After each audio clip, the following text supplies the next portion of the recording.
Alors que le verdict était attendu le 27 août, la Cour de cassation a repoussé sa décision dans le procès de Constant Mutamba au 1er septembre. Procès Constant Mutamba. Verdict reporté, la tension persiste à Kinshasa. Alors que le verdict était attendu le 27 août, la Cour de cassation a repoussé sa décision dans le procès de Constant Mutamba, ancien ministre de la Justice poursuivi pour détournement présumé de 19 millions de dollars. Un report qui prolonge le suspense et alimente les spéculations dans un climat politique déjà électrique. En fait, la Cour de cassation nous a fait une correspondance en disant qu'il s'agit d'un report lié à l'organisation et on prend acte. C'est-à-dire dans les 5 jours, nous reviendrons pour qu'on prononce l'arrêt pour notre client ou contre notre client.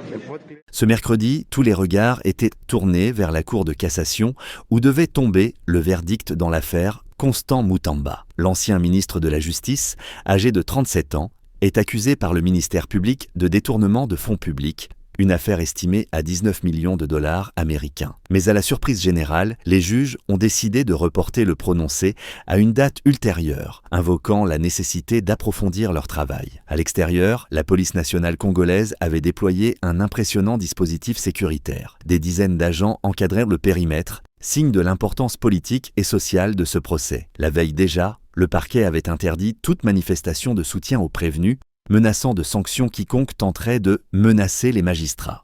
Il s'est de rappeler qu'il a été dit, la police va interpeller tout celui qui a le figie, le polo, la photo ou qui scande le soldat à la gloire de Mutamba. Nous n'allons pas accepter toute attitude qui effrène les droits et libertés fondamentales.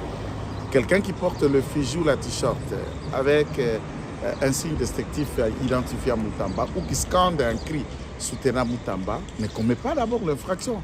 C'est le comportement de celui-ci tendant à troubler l'ordre public ou de voir des faits, d'autres éléments qui, ce comportement peut être qualifié d'infractionnel. Le procureur général a requis une peine lourde, 10 ans de travaux forcés, assortis de plusieurs interdictions civiques et politiques, notamment l'inéligibilité et l'exclusion des fonctions publiques pendant 10 ans après la peine. Dans son réquisitoire, le ministère public a mis en avant le recours illégal à une procédure de gré à gré au lieu d'un appel d'offres public. La conclusion d'un marché avec la société Zion Construct, considérée comme fictive, sans siège social ni personnel. Le transfert direct des fonds depuis le compte Frivao du ministère de la Justice, en violation des règles de passation des marchés. L'absence d'avis de non-objection et de garantie bancaire. Pour l'accusation, ces éléments démontrent à la fois l'acte matériel de détournement et l'intention frauduleuse du prévenu, présenté comme un juriste aguerri conscient de la gravité de ses choix. La défense plaide le complot politique. Face à ces accusations, Constant Mutamba a maintenu sa ligne. Il nie tout détournement et dénonce un complot politique destiné à briser son ascension. Dans son ultime déclaration, il s'est appuyé sur ses convictions chrétiennes, affirmant qu'elles lui interdisaient de détourner les fonds publics. Ses avocats ont plaidé l'absence de preuves tangibles, estimant que l'accusation n'a pas démontré la culpabilité de leur client. Ils ont demandé son acquittement pur et simple, rappelant que Mutamba avait rendu de loyaux services au pays. Un procès à forte charge symbolique. Au-delà du cas Mutamba, ce procès met en lumière les fragilités de la justice congolaise, régulièrement accusée d'être instrumentalisée à des fins politiques. Le report du verdict entretient ce climat d'incertitude et de méfiance. La décision finale sera scrutée de près, tant par l'opinion publique que par la classe politique congolaise, déjà polarisée. Pour certains, une condamnation marquerait une avancée dans la lutte contre la corruption.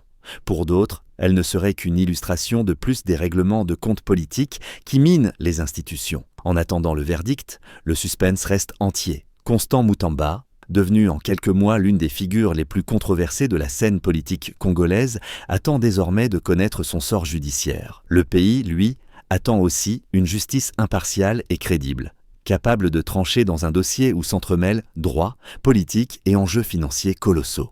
Merci de vous abonner dès maintenant à notre chaîne YouTube Congo Synthèse et n'oubliez pas d'activer la cloche de notification pour ne rien manquer de nos vidéos, analyses et reportages exclusifs. Bonjour, je suis Kim Pavita, journaliste de CSIA. Nous sommes l'équipe de la rédaction de Congo Synthèse IA. Je suis Kissa Lungolo. technicien sur la Congo Synthèse TV. Nous sommes ici en direct pour Congo Synthèse IA. Suivez notre dossier spécial. Rejoignez-nous sur les réseaux pour ne rien manquer de Congo Synthèse IA. Ceci est une édition spéciale de Congo Synthèse IA.